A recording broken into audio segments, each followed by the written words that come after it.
नमस्कार, सगरमाथा प्राइम समाचारमा स्वागत छ। म कुलचन्द्र विष्ट। नमस्कार, म जयन्ती पुडासेनी। सबैभन्दा पहिले मुख्य समाचार। अहिलेसम्मकै सबैभन्दा धेरै 2722 जनामा कोरोना संक्रमण पुष्टि, 11 जनाको मृत्यु, 3307 जना निको भए।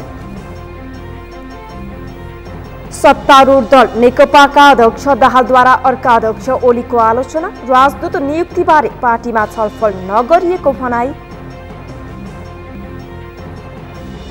म्याद गुज्रिएका उत्पादनलाई नयाँ मिति थपेर बजारमा ल्याउने क्रम बढ्दो, विशाल ग्रुपले आधा दर्जन म्याद गुज्रिएका सामानको नयाँ मिति कायम गरेको भेटियो। अमेरिकी राष्ट्रपति डोनाल्ड ट्रम्प र पत्नी मेलानियालाई कोरोना संक्रमण पुष्टि, चुनावी दौडाहाका क्रममा कोरोना पुष्टि भएपछि क्वारेन्टिनमा। र दार्चुलाको महाकाली नगरपालिकामा खेल मैदान निर्माणको काम सुरु, स्थानीय डुम्पाने गाउँका नेरौला समुदायले गरे जग्गा प्रदान।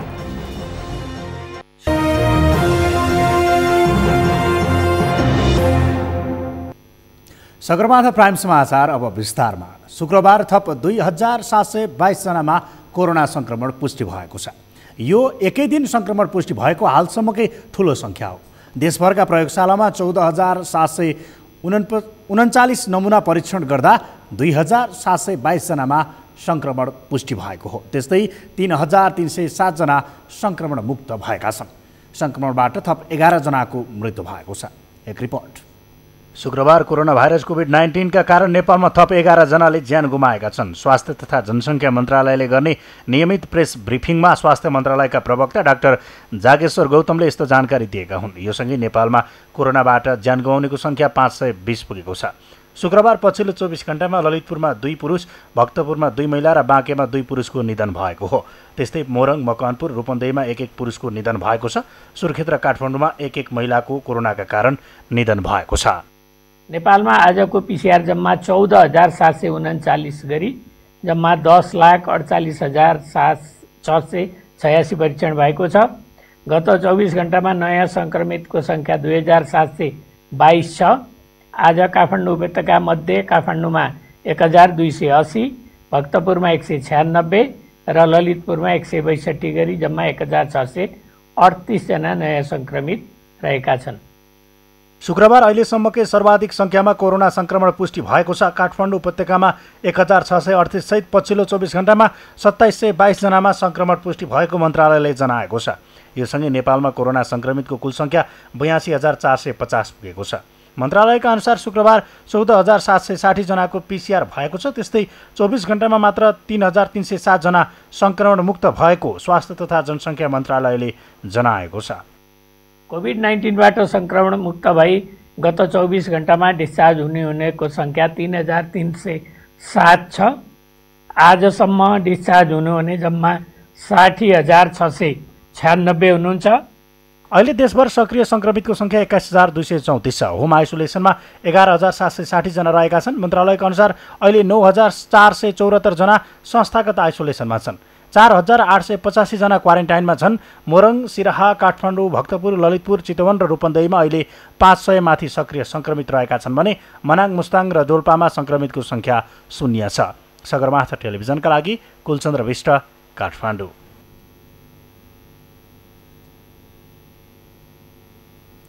कोरोना उपचार गर्न त परेको कुरा, नागरिकहरू पीसीआर परीक्षण गर्नबाट पनि सर्वसाधारण वञ्चित हुन थालेका छन्। घण्टौँसम्मको लाइनमा बस्नुपर्ने बाध्यता, परीक्षणको चर्को शुल्क जस्ता कारणले परीक्षण नै नगरी बस्नुपर्ने अवस्था आएको छ। आधारभूत स्वास्थ्य सेवाबाट नागरिक वञ्चित हुने अवस्था आएपछि सर्वोच्च अदालतले परीक्षण निःशुल्क गर्न सरकारका नाममा परमादेश जारी गरेको छ। सन्तोष विगे थापाको रिपोर्ट। पीसीआर परीक्षण गर्न रातभर पर्खिएर दिनभर लाइनमा बस्दा पनि पालो नपाउँदा सर्वसाधारणको सडकमा बास छ। तर त्यसको व्यवस्थापनका लागि सरकारी स्तरबाट कुनै कदम चालिएको छैन। फलस्वरूप नागरिकहरू चर्को मूल्य तिरेर निजी अस्पताल धाउन बाध्य छन्। परीक्षण बापतको शुल्कमा एकरूपता नहुँदा नागरिकहरू ठगिँदै आएका छन् भने सरकारी स्तरबाट नजरअन्दाज हुँदै आएको छ। संविधानले आधारभूत स्वास्थ्य सेवा नागरिकको मौलिक हकका रूपमा व्यवस्था गरे पनि निःशुल्क गर्नुपर्ने परीक्षणमा सरकारले चर्को मूल्य असुलिरहेको भन्दै सर्वोच्चमा रिट परेपछि निःशुल्क परीक्षण गर्न सर्वोच्चले सरकारका नाममा परमादेश जारी गरेको हो। तर स्वास्थ्य मन्त्रालयले भने कोरोना परीक्षण निःशुल्क गरिरहेको दाबी गरेको छ। नेपाल सरकारले जुन क्राइटेरियामा परेर टेस्ट गरेको छ कसैको नि अहिलेसम्म पैसा लिएको छैन। त्यसो भएर त्यो आदेशले हामीलाई केही पनि फरक पर्दैन। कोभिड-19 सरुवा रोग हो, यसको नेपाल सरकारले कहीँ पनि पैसा लिएको छैन। यो बिरामीका लागि आधारभूत स्वास्थ्य सेवाभित्र बिरामीको लागि गर्ने टेस्ट पर्छ। निरोगिता चाहिँ बिरामी होइन। निरोगिताको प्रमाणपत्र र भिसा लिने काम चाहिँ यो आधारभूत स्वास्थ्य सेवाभित्र पर्दैन। त्यसो भएर लिएको। सरुवा तथा संक्रमण सम्बन्धी रोगमा सरकारले निशुल्क परीक्षण गर्नुपर्नेमा शुल्क निर्धारण गरेरै पैसा असुलिरहेको जनगुनासो छ। मन्त्रालयका अधिकारीले भने पीडित जनताको पीडालाई नबुझी आफ्नै तर्क लाद्दै आएका छन्। लक्षण नभएकाले परीक्षण गराउनु नपर्ने, गम्भीर अवस्थाका बिरामी बाहेक अरू घरमै बसे हुने जस्ता गैर जिम्मेवार जवाब दिँदै आएका छन्। कसैलाई मलाई रोग लाग्यो कि लागेन एकचोटि हेरौँ न भनेर जाने हुन्छन्, त्यस्ता मान्छे मात्रै प्राइभेटमा। रोग लागेका लक्षण भएका मान्छेलाई हामीले कसैले प्राइभेटमा जानु भनेको छैन। सरकारीमा पनि उहाँहरूलाई पैसा लाग्दैन। हामीले एक पैसा पनि लिएको छैन अहिलेसम्म। र तपाईँले अघि चाहिँ टेकुको कुरा गर्नुभयो। धेरैजसो तराईबाट इन्डियाबाट आएका मान्छेहरू आज काठमाडौँ आइपुग्यो। यहाँ काठमाडौँका घरधनीहरूले घर बेटीहरूले रिपोर्ट नभइकन हामी घरभित्र छिर्न दिन्नौँ भनेर इल्लजिकल कुरा गरेर ती मान्छे बाध्य भएर त्यहाँ लाइन बसेका हुन्। तिनीहरू क्राइटेरियाभित्र पर्दैनन्। ती चाहिँ रोगी होइनन्। ती रोगी हुनलाई तिनीहरूले अर्को 5 दिन 6 दिन कुर्नुपर्छ। त्यो गर्नु भनेको बेकारको काम हो। त्यसो गर्नु हुँदैन। आधारभूत स्वास्थ्य सेवा संविधानले प्रदान गरेको मौलिक हकभित्र पर्ने भन्दै अधिवक्ता द्वय केशरजङ केसी र लोकेन्द्र ओलीले दायर गरेको रिटमा न्यायाधीश आनन्द मोहन भट्टराई र टङ्क मोक्तानको संयुक्त इजलासले पिसिआर परीक्षण गर्दा शुल्क नलिने व्यवस्था मिलाउन आदेश जारी गरेको हो। राष्ट्रपति, प्रधानमन्त्री, मन्त्री र सांसदहरूको पिसिआर परीक्षण गर्दा निशुल्क हुने तर सर्वसाधारण जनताबाट 2000 रुपियाँ तोक्नु गैरकानुनी भएको रिटमा उल्लेख छ। सुरुमा पिसिआर परीक्षण शुल्क 5500 तोकेको सरकारले पछि घटाएर 4400 बनाएको थियो। पछिल्लो पटक त्यसलाई घटाएर 2000 रुपियाँ शुल्क सरकारले असुलिरहेको छ भने परीक्षणका नाममा निजी अस्पतालहरूले सरकारले तोके भन्दा दोब्बर शुल्क असुल्दै आएका छन्। सगरमाथा टेलिभिजनका लागि क्यामेरामा सुरेन्द्र राउतका साथमा सन्तोष भिके थापा, काठमाडौँ। नेपाल कम्युनिस्ट पार्टी नेकपाका अध्यक्ष द्वय केपी शर्मा ओली र पुष्पकमल दाहाल बीच भेटवार्ता भएको छ। अध्यक्ष द्वयबीच प्रधानमन्त्री निवास बालुवाटारमा भएको भेटवार्तामा भोलि दिउँसो 4 बजे प्रधानमन्त्री निवास बालुवाटारमा सचिवालय बैठक बोलाउने सहमति भएको छ। प्रधानमन्त्री निवास बालुवाटारमा भएको भेटवार्तामा पार्टीमा छलफल नगरेर गरिएका राजदूत नियुक्ति लगायतका विषयमा दाहालले आपत्ति जनाएको बालुवाटार स्रोतले बताएको छ। मन्त्री परिषद पुनर्गठन र राजनीतिक नियुक्तिका विषयमा छलफल चलिरहेका बेला प्रधानमन्त्री ओलीले बेलायत, दक्षिण अफ्रिका र अमेरिकाका लागि राजदूत सिफारिस गरेपछि विवाद बढेको छ। आजको भेटवार्तामा अध्यक्ष दाहालले राजदूत सिफारिस गरेर गल्ती गरेको भन्दै ओलीको आलोचना गर्नुभएको थियो।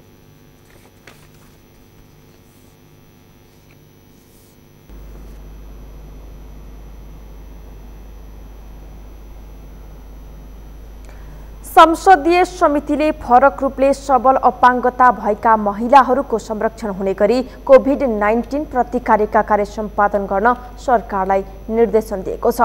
कोभिडले अपाङ्गता भएका महिलाहरूको रोजगारी र आय आर्जनमा देखिएको समस्याले दैनिक जीवनयापनमा भएको असहजताको सम्बोधन गर्न समितिले निर्देशन दिएको छ।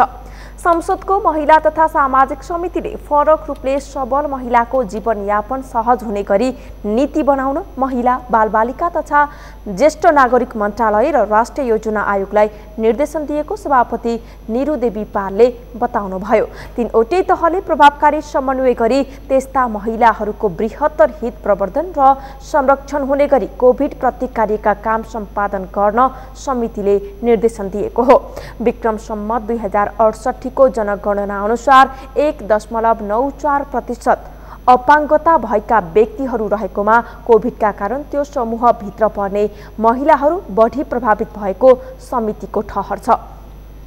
समितिले कोभिडले महिलाहरूको दैनिक जीवनयापनमा अवरोध देखा परेकाले अत्यावश्यक सेवा र जनस्वास्थ्य सेवाको नियमित उपलब्धताको सुनिश्चित हुने गरी नीति बनाउन पनि समितिले भनेको छ।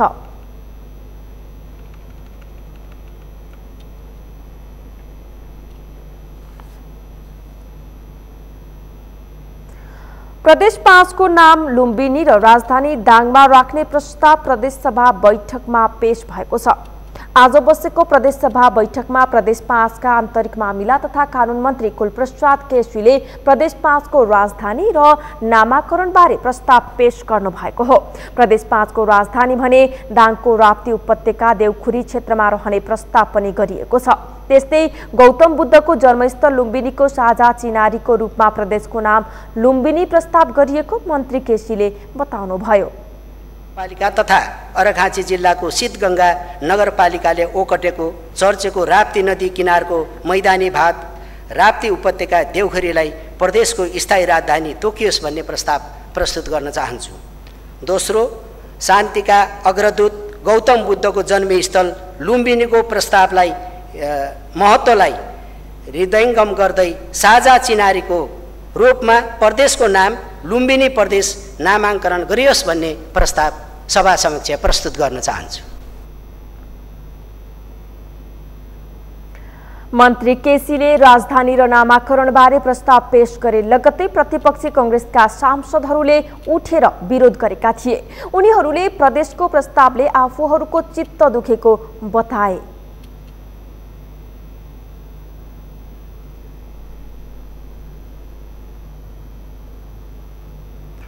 प्रस्तावमाथिको छलफलका लागि प्रदेशसभाको बैठक सोमबार बोलाइएको छ। राजधानी र नामाङ्करणका लागि 2/3 बहुमत चाहिन्छ। प्रदेशसभामा नेकपाको 2/3 मत रहेको र केन्द्रबाट व्हिप जारी भएकाले राजधानीको विषयमा मत पूरा हुने देखिएको छ। यसअघि राजधानीका विषयमा सांसदहरू विभाजित भएका थिए। सगरमाथा प्राइम समाचारमा एकैछिन विश्रामपछि म्याद गुज्रेका उत्पादनलाई नयाँ मिति थपेर बजारमा ल्याउने क्रम बढ्दो। विशाल ग्रुपले आधा दर्जन म्याद गुज्रेका सामानको नयाँ मिति कायम गरेको भेटियो। म्याग्दीको सदरमुकाम बेनीमा सार्वजनिक जग्गा अतिक्रमणको क्रम बढ्दो। अनुमति र सम्झौता बिनै सार्वजनिक जग्गामा भौतिक संरचना बने। र अमेरिकी राष्ट्रपति डोनाल्ड ट्रम्प र पत्नी मेलानियालाई कोरोना संक्रमण पुष्टि। चुनावी दौडाहाका क्रममा कोरोना पुष्टि भएपछि क्वारेन्टिनमा।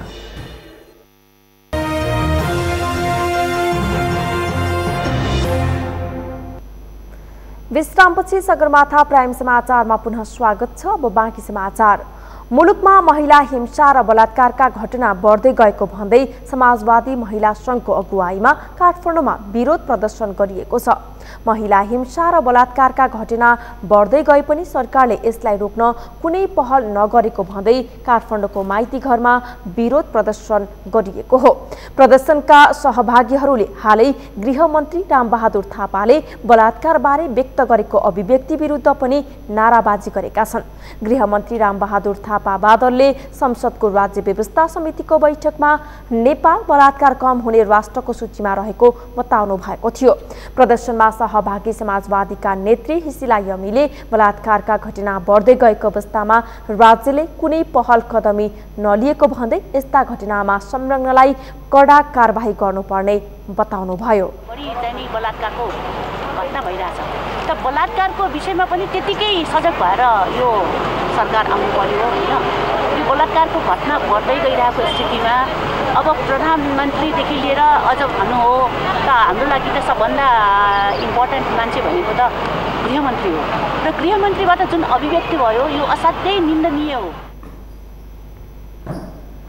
प्रदर्शनमा सहभागीहरूले गृहमन्त्रीज्यू विश्वको सबैभन्दा बढी बलात्कार हुने देश नभएसम्म हामी चुप लागेर बस्ने हो, बलात्कारीलाई फाँसी दिनुपर्ने, बालिका सुरक्षाको प्रत्याभूति कर लगायतका नारा लेखिएका प्ले कार्ड बोकेका थिए। उनीहरूले महिला हिंसा र बलात्कारका घटनाको विरोधमा निरन्तर आवाज उठाउने बताएका छन्।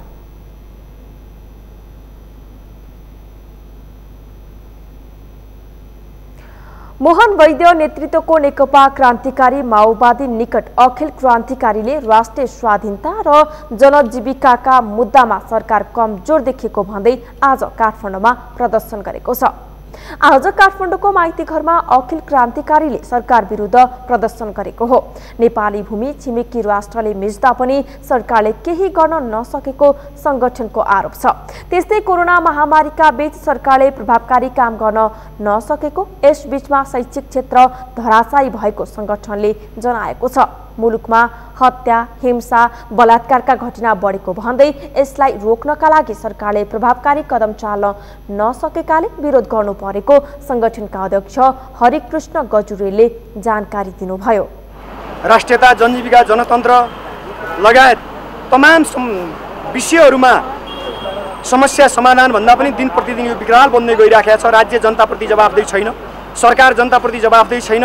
सरकारलाई तिनै दलाल, तस्कर, भ्रष्ट र माफियाहरूको संरक्षण गर्नमै सरकार तल्लिन्छ र सरकारले गरेका आफ्ना बाचा र आफ्ना प्रतिबद्धताहरू पूरा गर्न सरकार तयार छैन।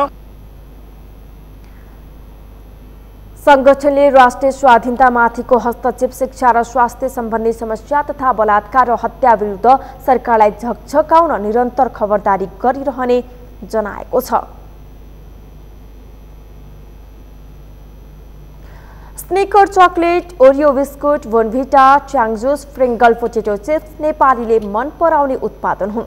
यी सामानको माग नेपाली बजारमा धेरै नै छ, तर उपभोक्ताले मन पराएका यी सामान म्याद गुज्रिएको पाइएको छ, जहाँ उपभोक्ताको स्वास्थ्यमा खेलबाड गर्ने गरी नयाँ मिति राखेर फेरि बजारमा पठाउने गरेको खुलेको छ। नाफा कमाउने नाममा किन उपभोक्ताको स्वास्थ्यमा खेलबाड हुन्छ? पुष्कर खतिवडाको रिपोर्ट। यदि तपाईँ बजारबाट स्निकर चकलेट, बोर्नभिटा, ओरियो बिस्कुट, प्रिङ्गल्स पोट्याटो चिप्स, ट्याङ जुस किन्दै हुनुहुन्छ भने सावधान, यी सामग्रीको ठूलो परिमाण मिति गुज्रिएपछि पनि नयाँ मिति थपेर बजार पठाइएको पाइएको छ। व्यापारिक समूह विशाल ग्रुपले नेपाल आयात गर्दै आएको स्निकर चकलेट, ओरियो बिस्कुट, प्रिङ्गल्स चिप, ट्याङ जुस लगायत आधा दर्जन म्याद सकिएका वस्तुमा नयाँ उपभोग्य मिति राख्दै गरेको अवस्थामा बरामद गरिएको छ।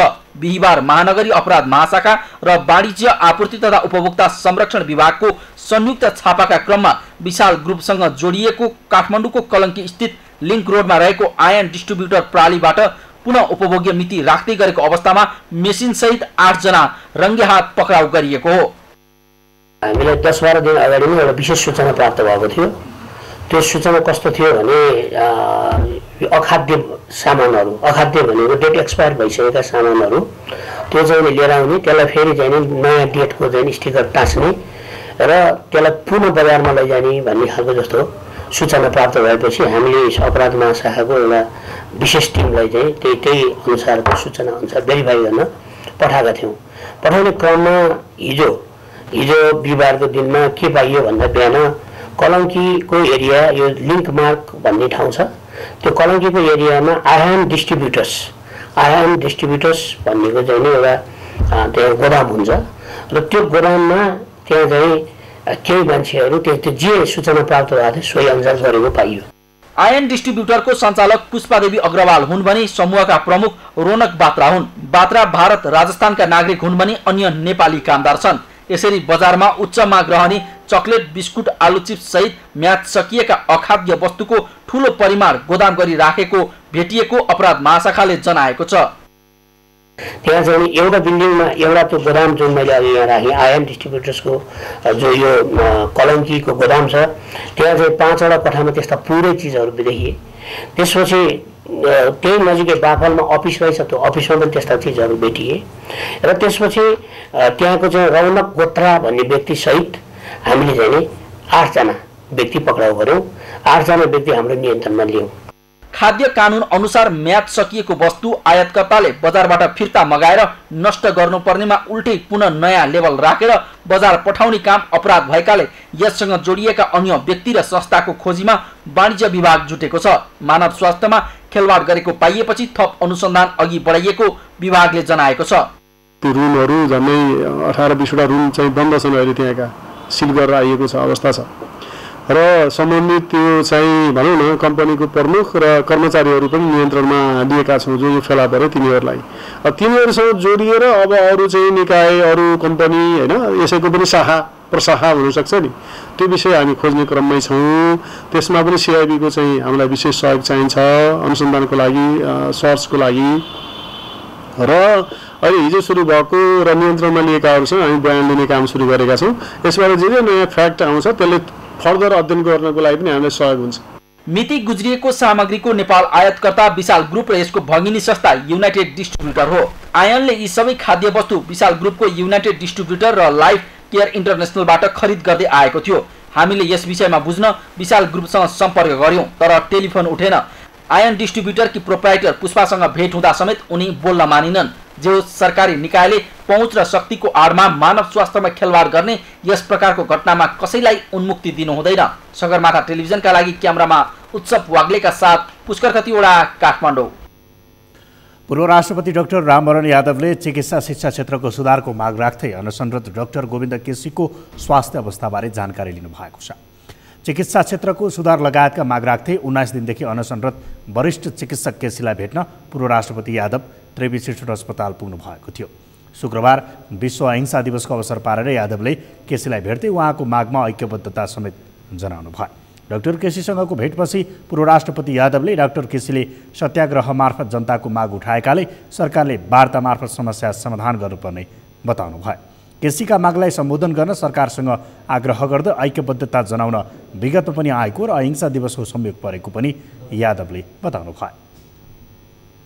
सत्याग्रह र हिंसाको मार्फतबाट जनताको आवाज, आम जनताको आवाज, आम जनताको समस्या त्यसलाई राज्यलाई सुनाउने एउटा माध्यम हो जो संसारमा सर्वव्यापी फैलिरहेको प्रयोग हुँदै आएको छ। हामीले पनि प्रयोग यसलाई गराउँछौँ। उहाँले केसीको हेरचाह गर्नेदेखि उपचार गर्ने सबैको प्रशंसा गर्दै सरकारलाई गम्भीर भएर सोच्न पनि आग्रह गर्नुभयो। चिकित्सा शिक्षा क्षेत्रको सुधारको माग गर्दै डाक्टर केसी अनसनमा हुनुहुन्छ। म्याग्दीको सदरमुकाम बेनीमा सार्वजनिक जग्गा अतिक्रमण बढेको छ। जथाभावी रूपमा अनुमति र सम्झौता बिनै सार्वजनिक जग्गामा भौतिक संरचना बनाएर बसेकाहरूको नियमनमा चुनौती बढेको छ। म्याग्दीबाट सन्तोष गौतमको रिपोर्ट। यातायात व्यवसायी कम्पनी, व्यापारी र सङ्घ संस्थाले बेनी नगरपालिकाको सडक तथा भवन मापदण्ड विपरीत भौतिक संरचना बनाएर कब्जा जमाएका छन्। अधिकांश यातायात व्यवसायी कम्पनीका टिकट काउन्टर र ठेलामा सामान राखेर व्यापार गर्नेहरूसँग लिखित सम्झौता मात्र होइन, अभिलेख समेत छैन। नगरपालिकालाई सार्वजनिक जग्गामा बसेकाहरूले भाडा बापत 43 लाख रुपियाँ भन्दा बढी रकम तिरेका छैनन्। हामीले त्यति चासो पनि दिएनौँ होला उनले पहिला र आफूले नगरपालिकाले दिएका सेवा सुविधा पनि छन् भन्ने अनुमान पनि गरेनौँ र उठाउन बित्तिकै हामी नलागेकै खर्च। तर आइसकेपछि पहिला चाहिँ नगरपालिकाले उठाउनु पर्ने बगौता राष्ट्रको अवस्था के छ भने मैले सुरुमै चाहिँ मैले एक्सन लिइहालेँ। त्यही भएर अहिले कार्यक्रम आर्थिक वर्षभित्र हामी चाहिँ सबै उठाउँछौँ र थप चाहिँ यो व्यवसायलाई चाहिँ राष्ट्र उठाउने कुरा। पहुँच र शक्तिको आडमा सार्वजनिक जग्गा हडपेकेहरूलाई हटाउने अथवा कानुन र करको दायरामा ल्याउनेतर्फ नगरपालिकाले समयमै चासो नदेखाउँदा अवस्था भद्रगोल बनेको छ। नगरसभाले सार्वजनिक जग्गामा बसेकाहरूबाट भाडा उठाउने निर्णय गरे पनि अधिकांशसँग लिखित सम्झौता गरेको भेटिँदैन। सबैभन्दा बढी टिकट काउन्टर राखेका यातायात कम्पनीहरूबाट 2077 भदौ मसान्तसम्म 26,65,000 रुपियाँ बक्यौता उठाउनु पर्ने देखिन्छ। जिल्ला प्रशासन जिसस नगरपालिकाकै कार्यालय अगाडिको सडक छेउ र कालीपुल बस पार्क क्षेत्रमा पसल राखेका 30 जना व्यापारीसँग भाडा बापत 17,83,000 रुपियाँ बक्यौता असुल गर्न बाँकी छ। सार्वजनिक जग्गाको भाडा दर वैज्ञानिक एकरूपता र कसलाई कसरी तिर्ने भन्ने स्पष्ट नभएको र चासो समेत नदिएको व्यवसायीहरूको भनाइ छ। मुख्य मैले अघि नै भनिहालेँ, पहिला हामीले नगरपालिका हिसाबले एक ठाउँ तिरियो होइन, एक ठाउँ तिरियो र पछिल्लो चरणमा 7 नम्बरले कालीपुलतिरै गर्ने, 8 नम्बरले कालीपुलतिरै उठाउने र 7 नम्बरले यतै के अरे यो मङ्गलहाट काउन्टरले नै उठाउने, त्यो 2 ठाउँ तिर्नुपर्ने पछिल्लो स्थिति हो। यसले गर्दाखेरि यो बकौटा देखिएको, नभए हामीले सिस्टम अनुसारै तिरिरहेको थियो।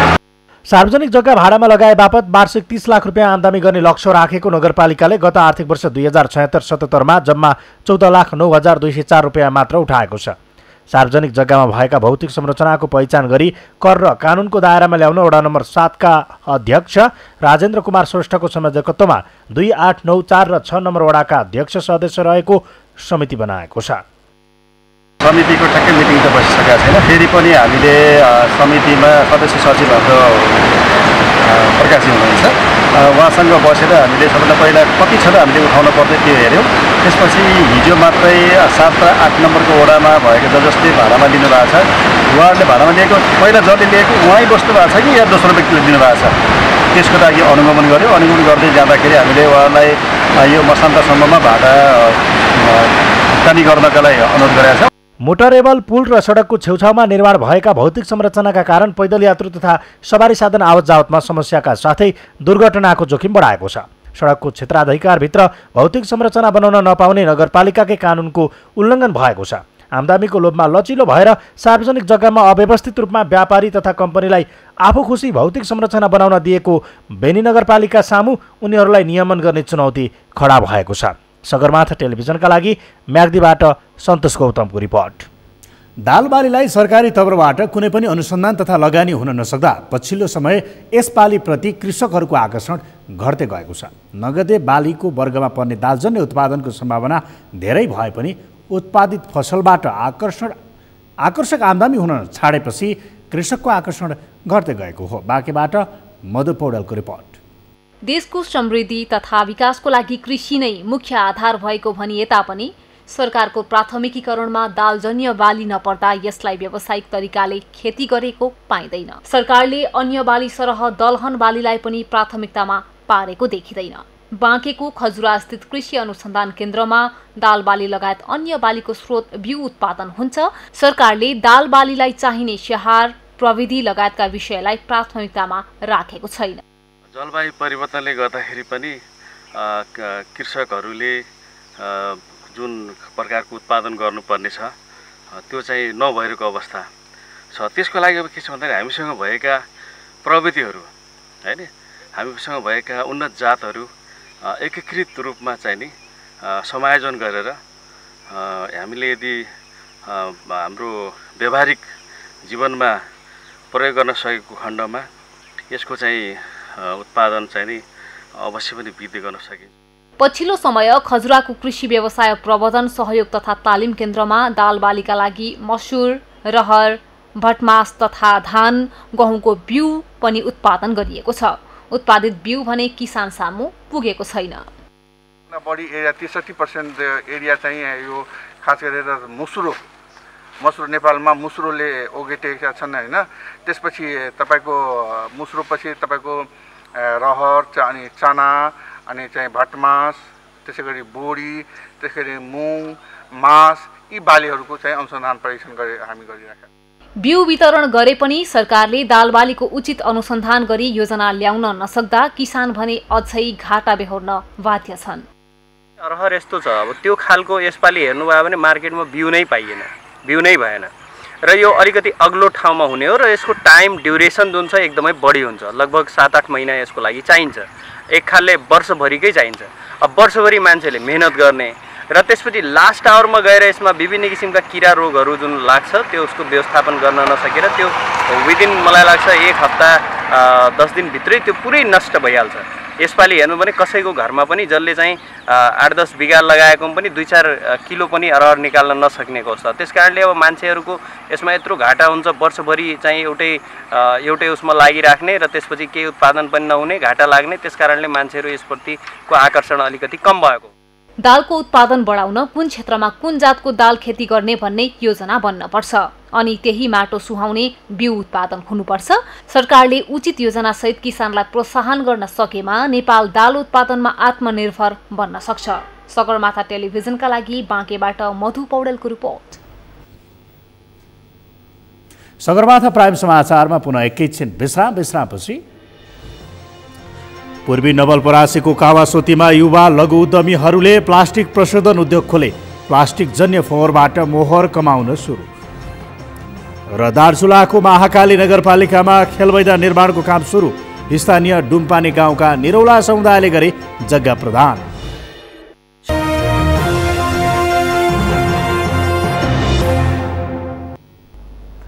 अब पालो अर्थ समाचारको। अर्थ समाचारका प्रायोजक हो आफ्नो विश्वास हो त्रिशक्ति सिमेन्ट। फोहोर व्यवस्थापन अहिले नेपालकै प्रमुख समस्या बनेको छ। त्यति मात्र होइन, प्लास्टिक जन्य वस्तुका फोहोरले वातावरणमा सदियौंसम्म असर पुर्याउँछ। जुन नेपालकै लागि मात्र होइन विश्वकै टाउको दुखाइको विषय बनेको छ। तर पूर्वी नवलपरासीको कावासोतीमा भने केही लघु उद्यमीहरू मिलेर त्यही प्लास्टिक जन्य फोहोरबाट मोहर कमाउन सुरु गरेका छन्। नवलपरासीबाट रामकुमार श्रेष्ठको रिपोर्ट। फोहोरलाई मोहरमा बदल्ने अभियानमा नवलपरासीका युवा जुटेका छन्। पूर्वी नवलपरासीको कावासोतीमा केही युवा लघु उद्यमीहरूले प्लास्टिक प्रशोधन उद्योग खोलेर उदाहरणीय काम गरेका छन्। उनीहरूले नवलपरासीको कावासोती 10 मगरकोटमा प्लास्टिक जन्य फोहोरलाई प्रशोधन गरेर पुनः प्लास्टिककै भाँडा कुर्सी लगायतका सामग्रीहरू बनाउन थालेका छन्। खाली जग्गा भाडामा लिएर 25 लाखको भौतिक पूर्वाधार तथा मेसिनहरू खरिद गरी 5 लाखको पुँजीमा प्रशोधन उद्योग सुरु गरेका हुन्। बजार तथा मानिसहरूको घर घरबाट निस्कने कुहिने र नकुहिने फोहोर मध्य प्लास्टिक जन्य नकुहिने फोहोरलाई प्रशोधन गरेर बाटा, कुर्सी, जग, पाइप लगायतका प्लास्टिकका अन्य भाँडाकुँडा तथा सामग्रीहरू बनाउने कच्चा पदार्थ उत्पादन गर्ने प्रशोधन उद्योग खोलेका हुन्। फोहोर भनेर फालिने वस्तुबाट बिक्रीयोग्य वस्तुको रूपमा आउने नकुहिने फोहोर मध्येको प्लास्टिकको मात्रा अत्याधिक धेरै देखिएको र त्यसबाट पुनः प्रयोग गरेर त्यसलाई रिसाइक्लिङ गरेर धेरै वस्तु बनाउन सकिने भएको हुनाले र यो धेरै ठाउँमा पहिले भन्दा अहिले चाहिँ नि धेरै नगरपालिकाहरूले धेरै स्थानीय तहले यो प्लास्टिक जन्य फोहोरलाई सङ्कलन गरेर बेच्ने अभियान चाहिँ सुरु गरेको हुनाले त्यो कच्चा पदार्थमा आधारित भएर हामीले चाहिँ उद्योग सञ्चालन गर्न सकिने सम्भावना देखेर हामीले यो सुरुवात यहाँ चाहिँ यो अहिले विशेष गरी यो गुडिया खालको प्लास्टिक भन्छ त्यसको चाहिँ प्रशोधनको सुरुवात गरेका छौँ। यो उद्योगमा 10 जनाले प्रत्यक्ष रोजगारी पाएका छन् भने फोहोर सङ्कलनमा अप्रत्यक्ष रूपमा अन्य धेरैले कामको अवसर पाएका छन्। यो चिज भनेको फोहोर चिज हो हैन। यो फोहोर भनेको मानिसलाई काम नलाग्ने चिजहरू, त्यो चिजहरू मान्छेले फाल्ने चिजलाई हामीले सदुपयोग किन नगरौँ त नि। यो चिज त अब मान्छेले प्लास्टिक जन्य चिजहरू त मान्छेको प्रयोग भइरहन्छ। कुर्सीहरू, बाटाहरू, बाल्टीहरू हैन, तपाईको जगदेखि लिएर खेलाउन केटाकेटीले खेलाउने कुराहरू, गुडियाहरू सबै आइटमहरू त आइरहन्छ, चलिरहन्छ नि त। त्यो चिजहरू भोलि बिग्रेपछि जाने कहाँ त।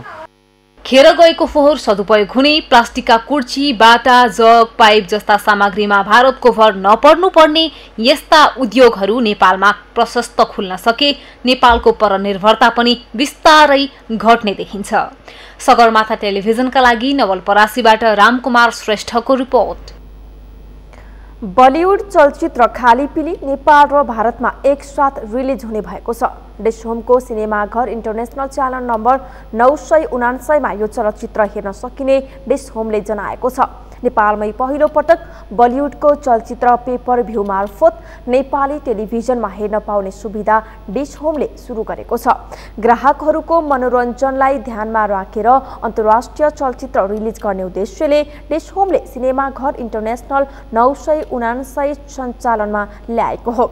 विश्वको विभिन्न देशमा सफल प्रविधिको पेपर भ्यू सेवा नेपालमा नै पहिलो पटक डिश होमले सञ्चालन गरिरहेको छ। डिश होमले पेपर भ्यू सेवा मार्फत न्यूनतम मूल्यमा परिवारसँग घरमा नै बसेर नयाँ नेपाली सिनेमा हेर्न सकिने च्यानल नम्बर 108, 888 र 555 यसअघि नै सञ्चालन गरिरहेको छ। अब पालो खेल समाचारको।